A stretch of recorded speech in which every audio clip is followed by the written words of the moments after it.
Hey, this is Joe Bakhmutsky. I'm the creator of Simplify Cancer. And look, I know that with cancer, sometimes you just get these thoughts in your head. It kind of may start with something small, like an ache or pain, but then all of a sudden it triggers something else and it grows bigger into something just awful and horrible to the point where it's just always there at the back of your mind, no matter what you're doing. And it just gets to you because you can't stop thinking about it. Well, I believe the reason why it happens is because when you're diagnosed with cancer, you just lose so much control. You don't know what's happening. You don't really know what's going on. You don't know how things are going to turn out. So you feel like things are just kind of happening to you. So I think the key to deal with that is to really get your power back so that you can divert your thoughts away from worry, away from cancer, away from all the horrible things that might happen, and channel it towards the things that you can control, towards things that you can influence, towards the things that are within your realm of action, things that you can do something about.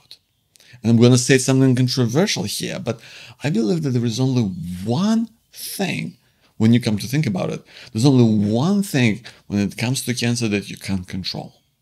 And that is whether your treatment is going to work or not.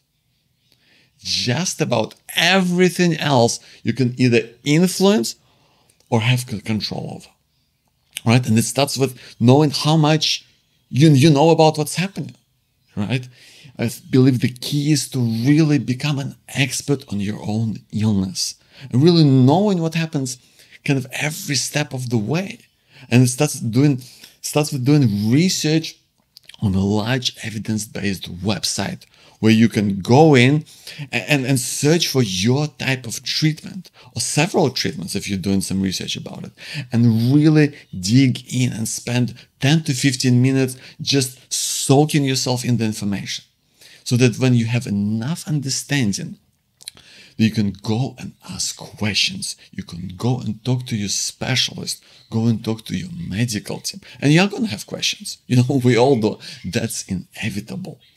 And then when you come to your specialist, your specialist becomes your partner in crime, right? Because this is the person who's there for you. This is the person who wants you to do better, the person who wants you to not only be well and physically in terms of the disease, but they want you to be comfortable around what's going on. They want you to trust them. So I think it's important to put your trust in your medical team, in your specialist, right? And if for some reason, right, maybe you're not clicking on some personality level, whatever it might be, if something is not working, by all means, go and find another person, right? It's that important. Maybe go ask your family doctor, call your cancer nonprofit, ask them for advice, but just find the right person, the person you can look into their eyes and say, look, I know that this person is going to do the best by me. And the reason why that's important is that you can fully trust them. You can fully engage with them. You can have a conversation every time about things that bother you. Things that you maybe you are not comfortable talking about. Things that you could be ashamed about. It's all about bringing those things to the fore and getting them to help you. Getting those questions answered so that you know what's happening. That's what's going to put you back in control. Because all of a sudden you know what's happening. You know what's going on every step of the way, right? And also, you know how to deal with worry, right? Again, I think that's up to you. You can do that. And sometimes even when that worry is just hangs over you like a cloud, right? It's just, and you don't really know what it is exactly. Well, what really helps is to break it down and look at it when it's just kind of in front of you. One of the ways that I like to do it is just to get a pen and paper and just write. right? Not think about it, not filter anything through. Just take 4 to 5 minutes just to write things out without thinking. Just turn off the inner critic and just go for it. And if you that's where you're at, just let's do it right now. Get a pen and paper and take 4 to 5 minutes, put this video on pause and just write things out. Because let me tell you one thing, I promise you this, you're gonna find things on there you don't even expect, right? The reason why that is because when you're going through all of these feelings, you go through all these emotions and all of these worries, you kind of, it's hard to work out what's what, right? You're not thinking rationally, but now you can look at it. All of these things are going to come out from your unconscious and you're going to lay them out in front of you. So there's going to be things that are going to take you by surprise. And now you're going to be able to decide what to do about it. So please put this video on pause and write them out. I hope that helps you. And I hope that serves you in a way that you can now look at this list and see what are the things that are bothering me right now. What can I do about it? And if there's a specific pain or ache or a milestone, maybe you've got a specialist appointment coming up or a procedure, or you're getting your test results back, whatever it might be. Let's break it down even further and really put it into context. So you can, again, visualize exactly what's in front of you, what's happening, to make sure that you're not going off track. The way that I like to do it is with a tool that I call the outcome map. Again, it's just, pen and paper. And if you just take a piece of paper and just in the middle of it, just write down whatever is the thing that is bothering you right now. Maybe it's the test results you've got coming up. Maybe it's the appointment with your specialist. Maybe you're starting chemo. Maybe you've got a medical procedure like surgery coming up. Just put down whatever that is. And then around it, write all the possible outcomes, all the things that it could be. And now that you've got it, right? You maybe it takes you a minute or 2 minutes to do that. Now just take 10 to 20 seconds on each one and think about how likely is that. It just can be something that you come up with on the spot. It doesn't have to be perfect. Just put the likelihood next to each one as a percentage. It could be 10%, it could be 50%, it could be 99%, whatever that might be. Just put the likelihood next to each one. Well, now you can look at this list objectively. Look, it only probably took you not more than 2 to 3 minutes. But now you can look at this and put it into context.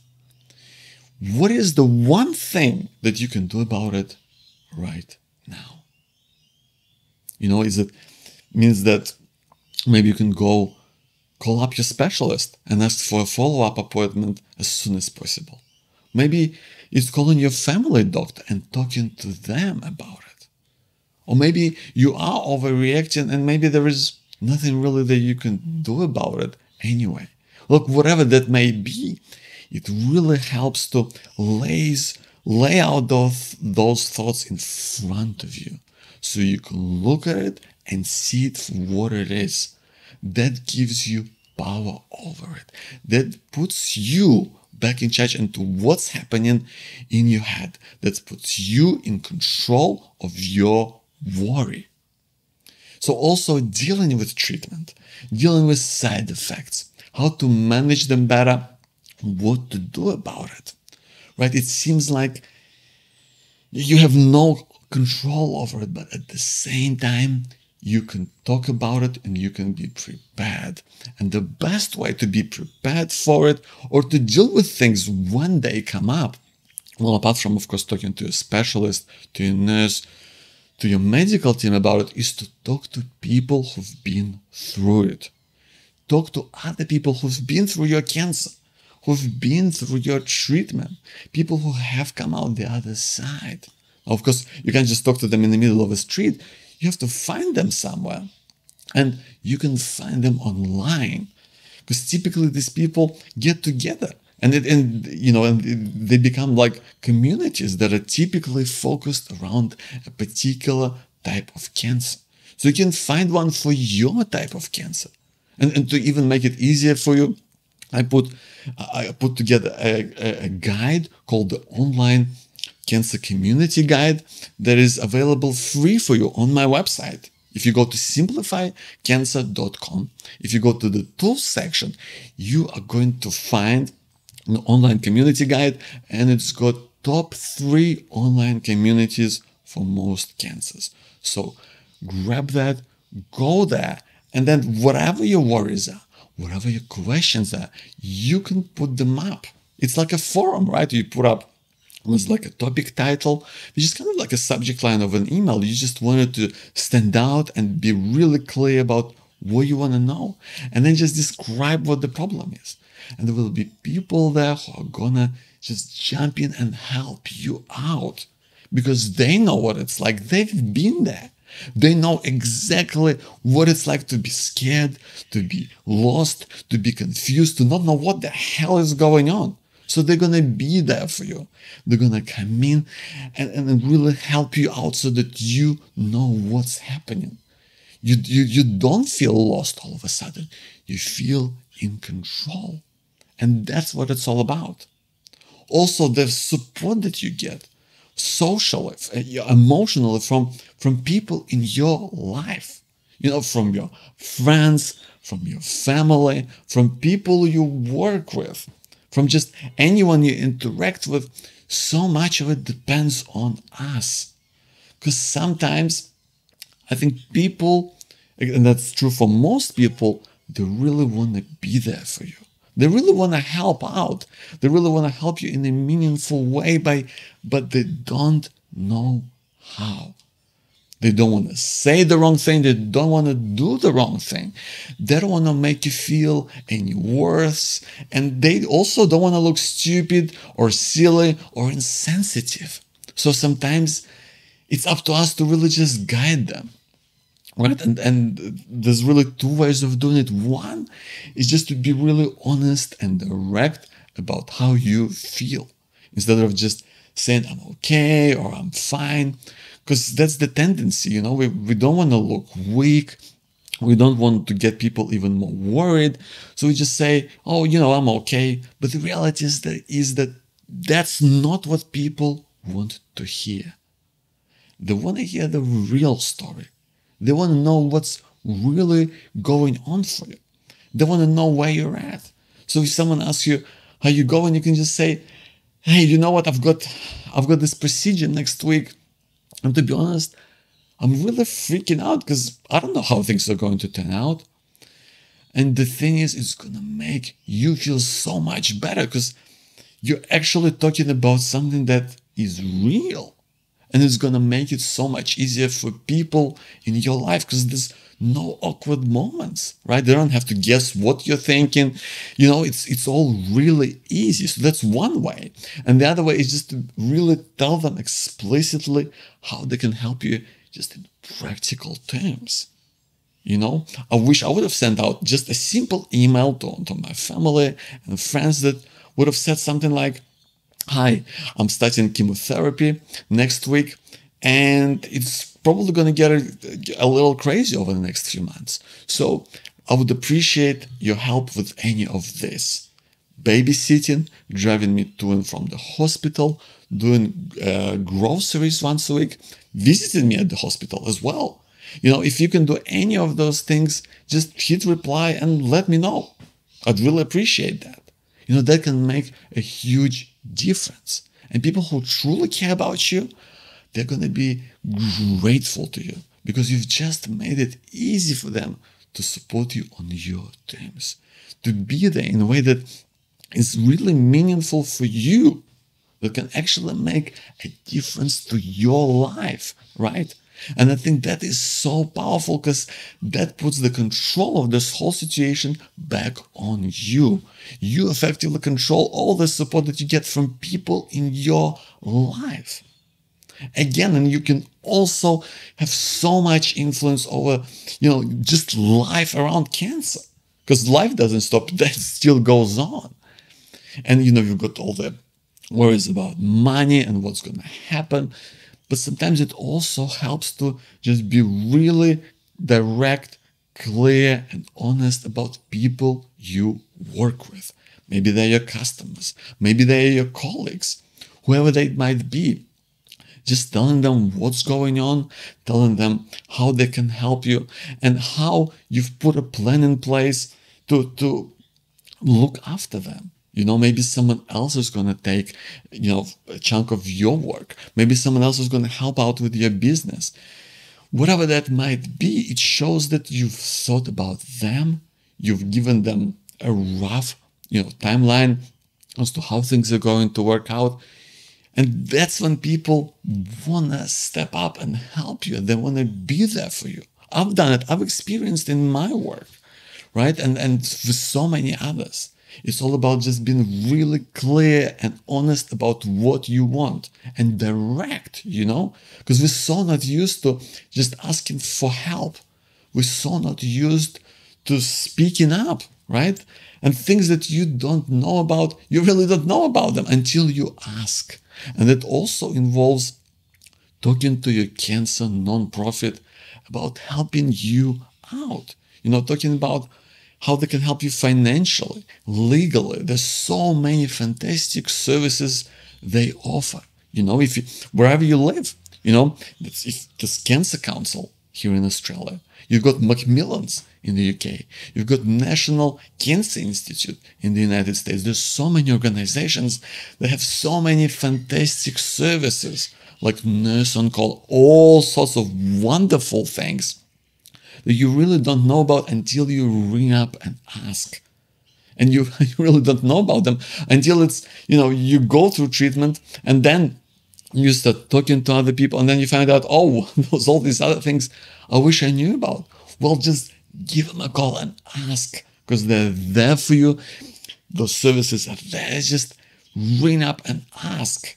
And you're going to feel like you're on top of things. You're in charge, because all of a sudden you are controlling the flow of information and you are talking to people. You're getting them engaged and you're getting them to understand where you're coming from and getting them to help you.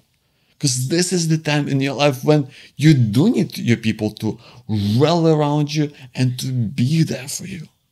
So that hopefully when it comes to recovery, again, you can just put all of your energy into things that are good for you, to make sure that you get back on track. These days, we know so much about recovery after cancer treatment, or maybe several treatments if you go through that. Doing exercise and just movement. Maybe if you can go to exercise physiologist who's going to give you, a specialized program that's aimed just at you. Right? It is going to make sure that you're not pushing yourself too much, but you're kind of pushing yourself just enough to make progress. Or maybe, in terms of your movement, maybe it's all about just doing a walk once a day, whatever you can do, but doing things physically that are going to make you feel good. They're going to give you more energy. Nutrition, again, that's something that is completely within the realm of your control. Knowing that you can eat the right food, eating food that's good for you, eating food that is healthy for you, eating food that's gonna make you feel better. That doesn't mean that sometimes you don't get to eat sweets or snacks or just things that you enjoy, but spending most of your time eating food that's good for you, that's healthy, it's going to give you lots of energy to get out and about and do the things that you want to do, my friend. That's what it's all about. There's so many things that pretty much everything in your life that you can either directly influence or control. And that's what's going to give you the power. That's what's going to give you the strength to get through treatment and beyond, to have the best life you can despite cancer. I hope it's been helpful. Look, I just really want to hear how you're doing. Let me know what you think. Just my email is joe@simplifycancer.com. That's JOE at simplifycancer.com. Like I said, I'd love to hear from you. So thanks so much for watching, and I'll see you soon.